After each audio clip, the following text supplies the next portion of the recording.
Je vous salue au nom de notre Seigneur et Sauveur Jésus-Christ. Nous allons parler de quelque chose de très important encore une fois.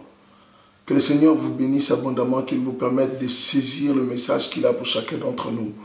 Le Seigneur veut faire quelque chose dans notre nation, la République démocratique du Congo. Bien-aimés frères et sœurs chrétiens, partout où vous êtes, que ce message vienne et vous, partout où vous êtes, que ce message vous trouve et vous transforme, perce dans vos cœurs, au nom de Jésus-Christ de Nazareth. Si vous lisez dans Ézéchiel chapitre 37, du 1er au 10e verset, nous voyons une conversation et nous voyons une réaction. La première, c'est la conversation de Dieu avec Ézéchiel. Dieu dit à Ézéchiel d'aller et de redonner la vie à ses ossements desséchés. Et Ézéchiel va et il entre en action. Et il y a des niveaux. Le Seigneur, regardez dans notre nation, il y a beaucoup d'ossements desséchés. Nous voyons, il y a beaucoup de problèmes dans notre nation. Des gens qui meurent chaque jour à cause des guerres qui durent. Le Seigneur, tout cela sont des ossements desséchés. Et le Seigneur veut faire quelque chose de spécial en République démocratique du Congo. La pauvreté continue malgré cette infinie richesse que nous avons dans notre nation. La famine, la paresse, la déchéance des familles, les familles qui sont déchirées, les guerres, des millions de morts, des églises malades. Bien-aimés dans le Seigneur veut faire quelque chose. Il veut changer toutes ces choses dans notre nation. Il y a très peu de temps, j'étais en train de prier le Seigneur, j'ai demandé au Seigneur, tu me demandes d'organiser des moments de prière pour que le Congolais se retrouve. Qu'est-ce que tu veux faire exactement? Je n'avais vraiment pas d'idée claire, exacte de ce que le Seigneur voulait faire pour la nation. Et le Seigneur a mis dans mon cœur une parole qu'il avait donnée à mon père. Il y a quelques années, nous nous retrouvons alors en Belgique et on devait rentrer au Congo. Le Seigneur a montré une vision à mon père pour le convaincre de rentrer au pays. Le Seigneur lui a montré une vision où l'Europe descendait en Afrique et l'Afrique remontait en Europe. Le Seigneur, je ne sais pas comment cela peut arriver. Nous voyons aujourd'hui dans beaucoup de pays, en Angola, il y a des Portugais qui viennent travailler en Angola. Je ne sais pas comment exactement cela va se passer, mais je sais une chose, c'est que le Congo, c'est un pays que le Seigneur a béni de beaucoup de richesses et le Seigneur veut que nous puissions rentrer en possession de notre pays et que le Congo soit réellement sauvé. Et cela ne peut passer que dans la vie des chrétiens, comme j'ai l'habitude de le dire. Les politiques ne pourront jamais rien changer. Tous ces ossements desséchés, il n'y a que les chrétiens. Il n'y a que les chrétiens qui peuvent changer les choses. Le Seigneur attend de toi, il attend de moi que nous devenions ces prophètes qui prophétisons sur notre nation, qui pouvons dire des choses sur notre nation et les choses changent dans notre nation. Et ces choses peuvent arriver. Lorsque nous lisons dans Exode, chapitre 32, nous voyons quelque chose d'extraordinaire qui se passe encore de nos jours. C'est que Moïse était monté sur la montagne pour recevoir la tablette, les lois de l'Éternel, et les enfants d'Israël sont restés sur la terre. Tellement que Moïse avait duré, ils ont demandé à Aaron, fais-nous une statuette, un veau d'or sur lequel nous allons nous prosterner. Parce que Moïse a duré sur la montagne. Et Aaron, qu'est-ce qu'il a fait? Il a demandé, prenez vos bijoux en or, des chaînettes en or, des bijoux, prenez tout ce que vous avez en or et mettez-les ensemble. Et qu'est-ce que nous ne voyons pas aujourd'hui?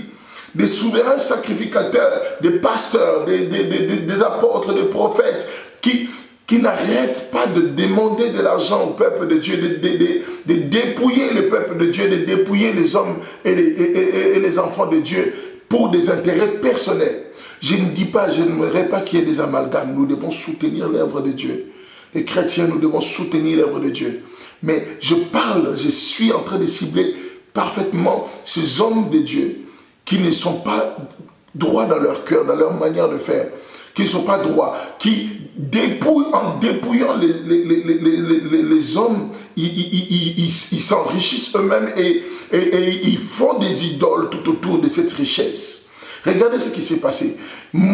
Aaron a pris de l'or et il a formé une statuette, un veau d'or, et tout le monde venait et s'est prosterné devant ce veau d'or.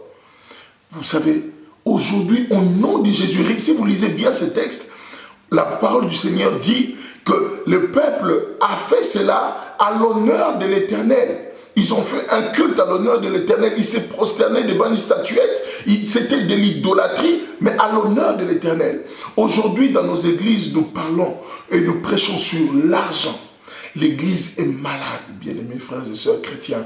L'église est malade et le Seigneur attend des prophètes que nous sommes pour venir et dire des paroles, pour donner la vie, les nerfs, pour donner les os, pour donner les muscles et puis pour donner la vie et l'esprit à ces ossements desséchés. Le Seigneur attend des prophètes. Nous devons arrêter de dormir, chrétiens congolais. Nous devons arrêter de dormir. L'église est malade.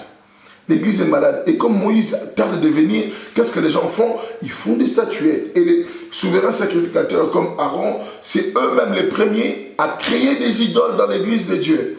Aujourd'hui, l'idole, aujourd'hui, la Bible nous dit que tu aimeras le Seigneur ton Dieu de tout ton cœur, de toute ton âme, de toute ta pensée, de toute ta force. L'idolâtrie n'est pas seulement d'aller se prosterner devant une statuette de Marie, mais l'idolâtrie, c'est tout ce qui prend la place de Dieu dans l'église. Bien-aimé, je ne sais pas qui tu sers. Si tu sers une église, c'est de l'idolâtrie. Si tu sers un homme de Dieu, c'est de l'idolâtrie. Si tu sers l'argent, c'est de l'idolâtrie. Si tu sers ton pasteur, c'est de l'idolâtrie. Examinons nos cœurs. Examinons nos cœurs. Le Seigneur veut être servi dans notre nation.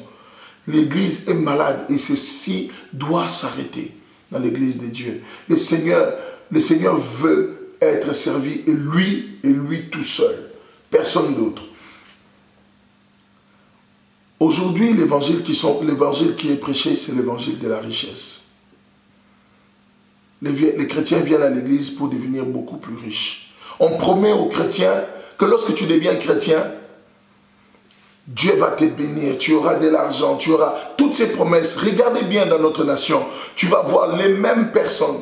Lorsque je rentre au Congo, tu vois les mêmes personnes aux mêmes endroits, en train de recevoir chaque dimanche, d'être bénis, les mêmes messages chaque dimanche. Ils reçoivent exactement les mêmes choses et ils crient Amen, Amen.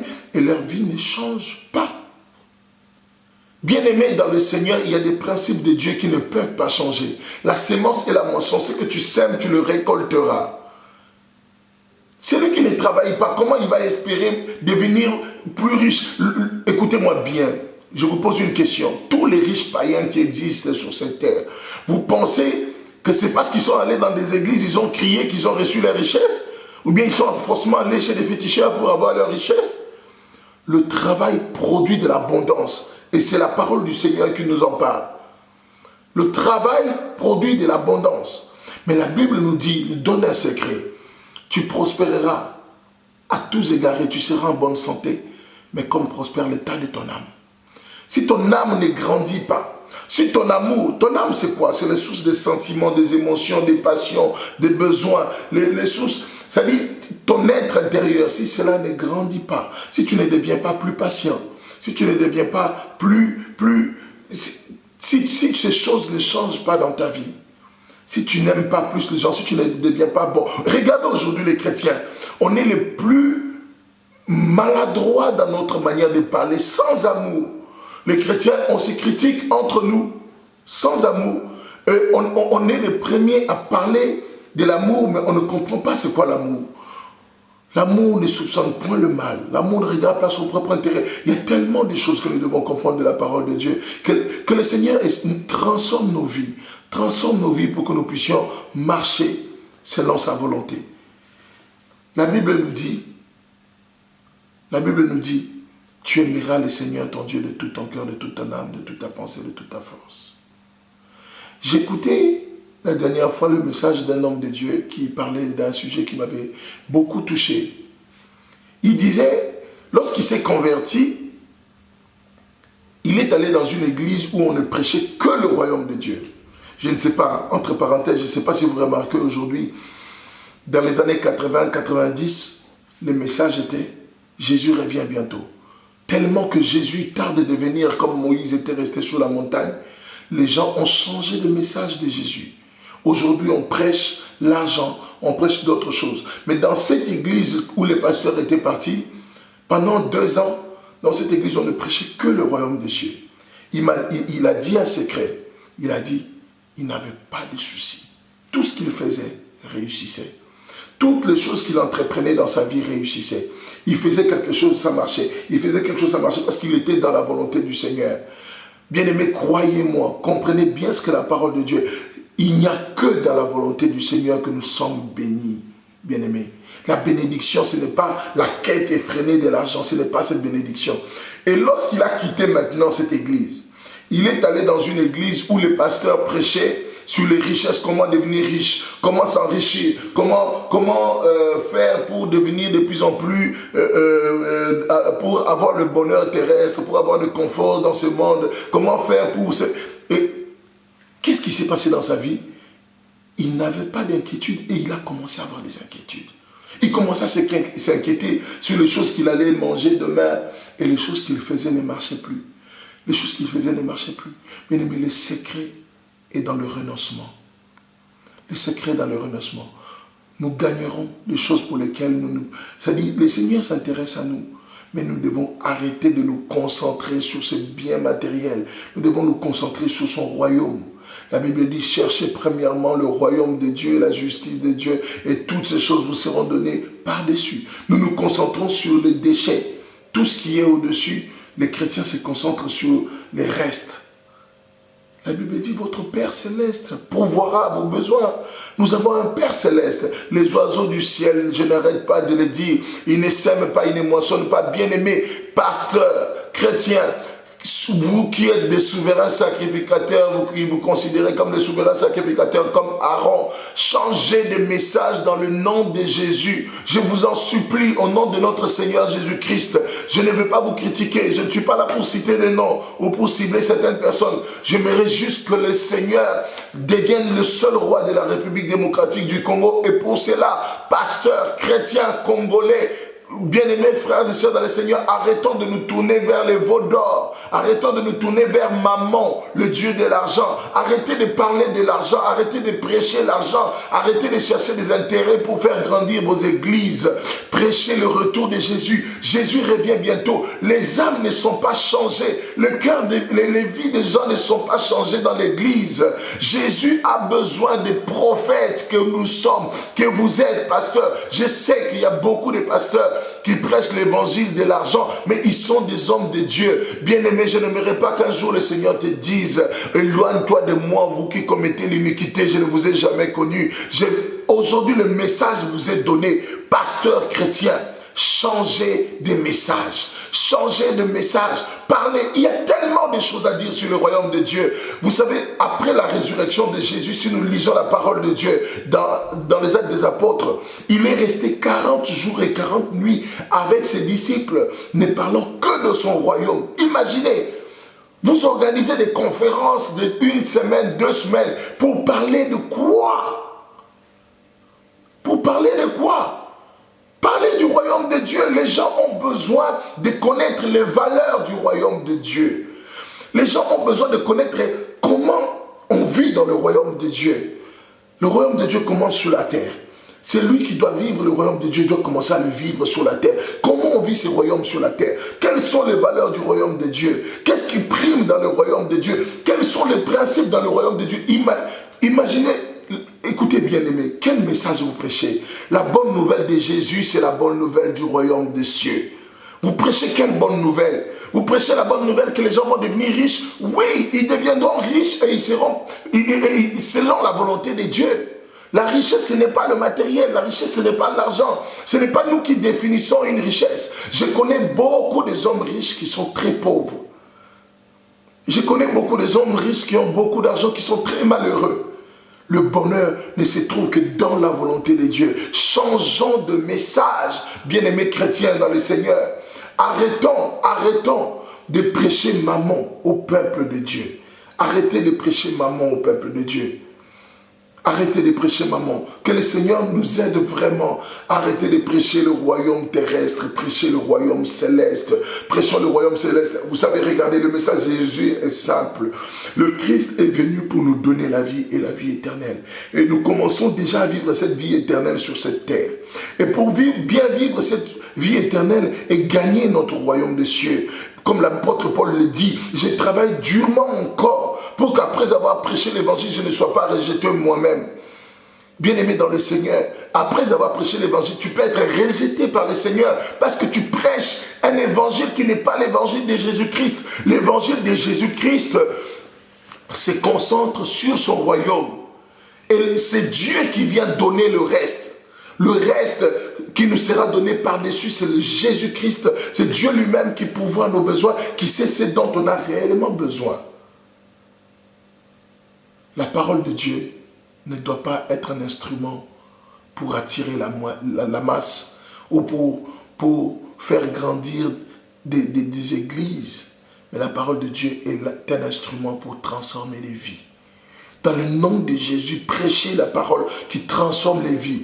Bien-aimé, toi, bien-aimé frères chrétiens, si tu vas dans ton église, ma prière est que tu pries pour que ton église soit changée, que ton pasteur change. Si tu lui parles et qu'il ne veut pas changer de message, je t'encourage à changer d'église. Va dans une église où le royaume des cieux est prêché et la transformation des vies est prêchée. Ou quand tu sors de là, tu connais ton comportement, ta vie change. Ta vie change et tu changes chaque jour. Tu apprends à aimer les autres. Tu apprends à vivre dans le... Tu comprends le royaume des cieux. Vous savez, on ne reconnaît pas les chrétiens par tous les dons spirituels qu'ils ont. On reconnaît les chrétiens par leur amour.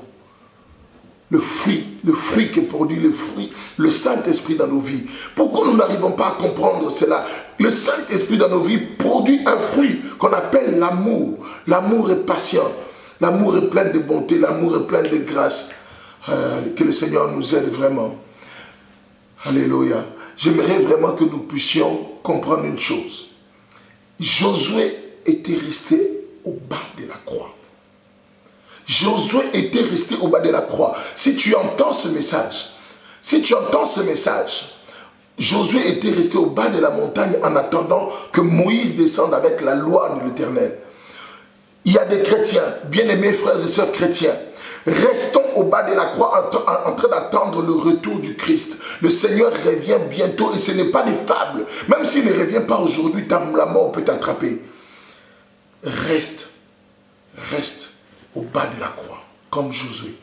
Reste au bas de la croix. Josué a attendu Moïse. Le Seigneur attend des prophètes comme Josué qui restent au bas de la croix, attachés au message du royaume de Dieu. Le Seigneur attend des prophètes que nous sommes comme Moïse qui, quand il a entendu que Dieu voulait punir les enfants de Dieu parce qu'ils se sont prosternés devant les prophètes de Baal, Moïse a intercédé pour la nation. Moïse a demandé à Dieu, il a dit, Seigneur, oh Dieu, ne tue pas ton peuple. Tu ne nous as pas pris de l'Égypte pour nous amener ici, pour que nous puissions mourir, pour que ça fera la honte à ton nom. Bien-aimé, le Seigneur attend des prophètes comme toi et moi. Nous mettons à genoux, nous mettons nos pieds, que nous mettons à la brèche pour prier pour notre nation, pour prier pour tous ces pasteurs qui prêchent l'argent, qui prêchent maman, pour que le Seigneur transforme leur vie, pour que le Seigneur transforme même qu'ils reviennent à l'œuvre évangile de Jésus. Le Seigneur attend des prophètes comme Ézéchiel qui, en disant des paroles, les ossements desséchés prennent vie. Tu es ce prophète, là où tu es. Tout celui qui entend ce message, tu n'es pas un instrument, tu n'es pas là, tu n'écoutes pas ce message en vain. Le Seigneur veut t'utiliser. Le Seigneur attend des prophètes comme Mardoché, qui sachent dire à Esther, Esther, sache que c'est pour un moment comme celui-ci que tu es là sur le trône là où tu es. C'est pour un moment comme celui-ci que Dieu t'a donné une église de 2000 personnes. C'est pour prêcher le royaume des cieux que le Seigneur t'a mis là. Le Seigneur attend des prophètes comme Esther qui disent des vérités aux gens. Et le Seigneur attend des prophètes comme Néhémie qui s'élève, qui dit au peuple de Dieu, courage, encourage le peuple pour le travail. Bien-aimé, le Seigneur attend des prophètes comme toi et moi. Lèvons-nous, encourageons le peuple congolais à travailler. Tu vois des Congolais tout autour de toi qui sont fainéants. Prêche l'évangile du travail. Mets-toi à genoux pour prier pour eux. Tu vois des Congolais qui sont là, qui ne font rien, qui sont là, qui remplissent les églises dimanche matin, leurs cœurs ne sont pas transformés. Prêche l'évangile, que le cœur, que les vies soient transformées dans le nom de Jésus. Pasteurs, chrétiens, congolais, partout où vous êtes, que le Seigneur vous aide, que le Seigneur vous aide. La prière d'un juste a une grande efficacité. Les hommes justes comme Élie, Dieu attend des prophètes comme Élie, quand il se lève pour prier, la pluie s'arrête pendant 3 ans et demi. Notre nation marche avec nos prières. Bien-aimés frères et sœurs chrétiens, partout où tu es. Il y a d'autres nationalités qui me demandent aussi si ces messages me concernent. J'ai dit, ces messages concernent tout le monde. C'est spécifiquement pour le Congolais que le Seigneur m'a mis à cœur de le faire. Mais partout où tu es, que le Seigneur te touche pour que tu puisses vraiment prier et prier avec nous. Dans le nom de Jésus, que Dieu vous bénisse abondamment. Chaque dernier dimanche du mois, nous avons des moments de prière. Nous avons des moments de prière chaque dernier dimanche du mois pour prier pour notre nation, le Congo, la République démocratique du Congo. Le Seigneur veut être le seul roi de la République démocratique du Congo et il a besoin des prophètes comme toi et moi, des hommes et des femmes qui s'élèvent. Lorsque je dis prophète, ce n'est pas des gens qui prophétisent simplement. Je dis juste des hommes de Dieu. J'ai cité les prophètes pour parler de l'ancien, de toutes ces personnes qui sont dans l'Ancien Testament, mais le Seigneur a besoin de toi et de moi. Même si tu es petit, même si tu te considères comme petit, si tu te lèves, tu vis dans la vérité, tu vis dans la justice, le Seigneur veut t'utiliser pour ta nation. Changeons de message, pasteur congolais. Et venons, prions ensemble chaque dernier dimanche du mois pour notre nation. Chaque soir, nous prions partout dans le monde. Rejoignez-nous pour prier avec nous. Si vous êtes une famille, mettez-vous ensemble. Priez avec nous. Que Dieu vous bénisse abondamment dans le nom de Jésus. Amen.